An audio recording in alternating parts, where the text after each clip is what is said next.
Hello, I'm Chris Williams, and this time we're going to be reviewing Hulkverines issue 3. And the cover is bad. Look at that cover. What is with Wolverine's face? Looks like they drew off of a real person or did something with a real photo. Let's see. The cover was done by Jay Leeson or Tony Moore and Dean White. Apparently they had a bunch of guys working on this cover or working on all the covers of this series. So I'm not really quite sure if this was an alternate cover or a variant cover, because that face on Wolverine is just disturbing.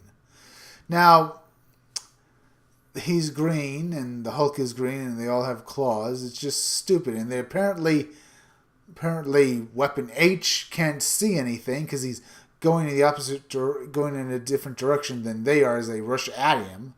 Now, the issue starts with Weapon H's family driving all of them, including Wolverine and the Hulk, out of the safe house.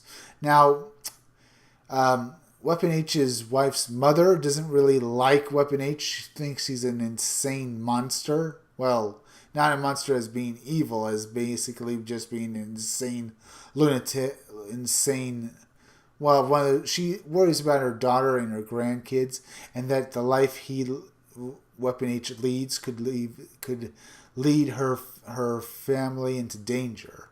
Now, what happens when they finally reach the surface and they're driving along? Well, something suddenly drops out of the sky, making a giant crater, and the car swerves out of the way. What could it be? Well, it's one of those androids, one of those humanoid androids the leader and that female scientist was using. Only this one's twice as big. Well, Weapon H and Wolverine get out of the car while Bruce Banner falls out because he was sitting next to Wolverine. And he says, "Oof, it looks like it's one of the leader's humanoids." Well, Wolverine is wondering what the heck it is. Well, the android grabs Wolverine and Bruce Banner while Weapon X says Daddy's got to help these dummies before they disappear. And the android ends up teleporting off with the two superheroes. The artwork here is decent.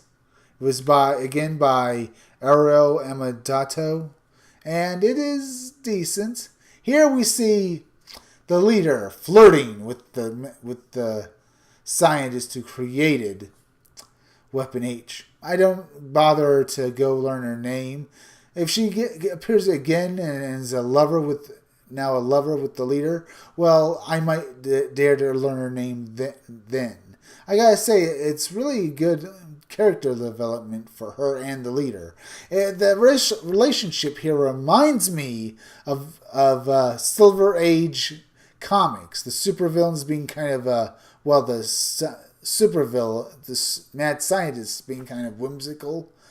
And now here they have Wolverine and Bruce Banner in a pool of nano solution, meaning that fluid is saturated with nanobots. Now the leader and the woman, they're going to use the nanobots to alter Wolverine and Bruce Banner and give them more power.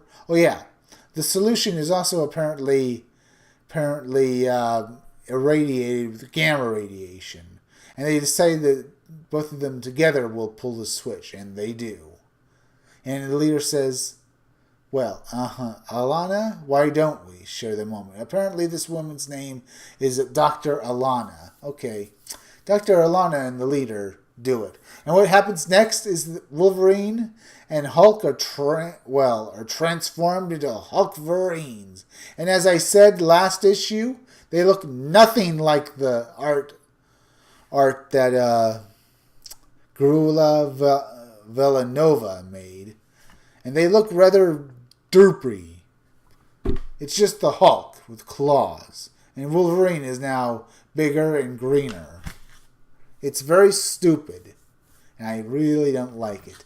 Well, the leader and Alanana teleport Hulk and Wolverine away towards a nuclear power plant, and both of them are falling out of the sky, as apparently this nuclear power plant has its own defense system loaded with machine guns, and they start firing at the transformed heroes.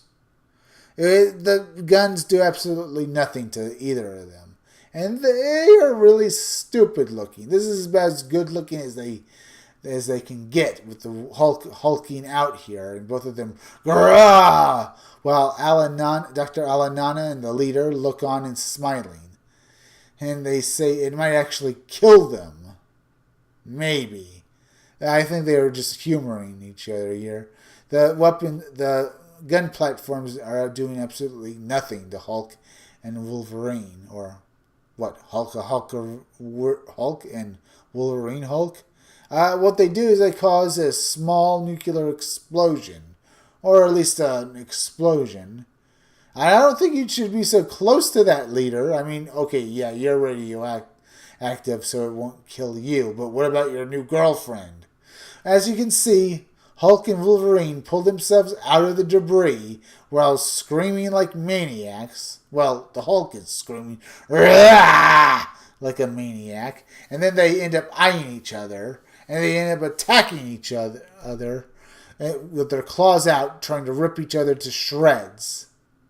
And Wolverine growls at the Hulk, while the Hulk roars with a mighty roar back at Wolverine as they clash. The art here is good. I really like the art here. It's better than the other parts of the issue, certainly. I mean, look at Hulk. He's so angry. But then Weapon H appears, unleashing his claws and saying, "Hey," basically telling them, "Come at him." And, well, he's not as good as Hulk or Wolverine, but the art here is good, and that's good. But I still kind of find it stupid that he has adamantium sticking out of him, like little needles done in a pincushion. I suppose it's all done with nanotechnology, but it's still stupid.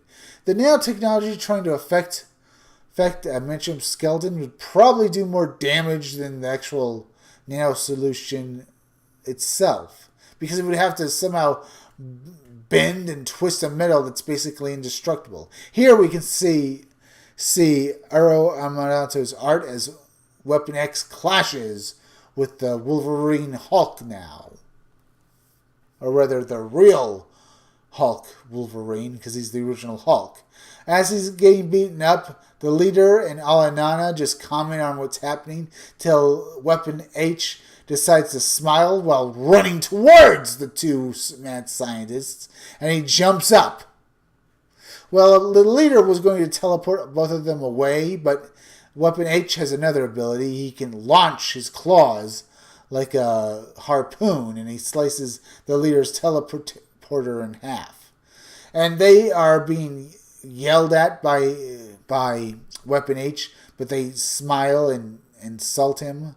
But then he says, "Look behind you." And what happens is the transformed Wolverine and Hulk come at them. And while both of them are screaming, "Rah!" And they're actually completely mindless state. Well, the Alanana and the leader just smirk because they've planned for this. And they use a device that twists the nanotechnology out of them. While Weapon H was commenting on that and was about to stop him, Alanana has also planned for this. She uses the nanotechnology to try and reprogram Weapon H. And he screams as his memories of his family is being affected. And he screams, "Ah!" But guess what? Something has happened to Weapon H. Alanana's nanotechnology can no longer be able to be used on Weapon H. He tells them, "You have no power over me anymore." And in fear, both mad scientists teleport away.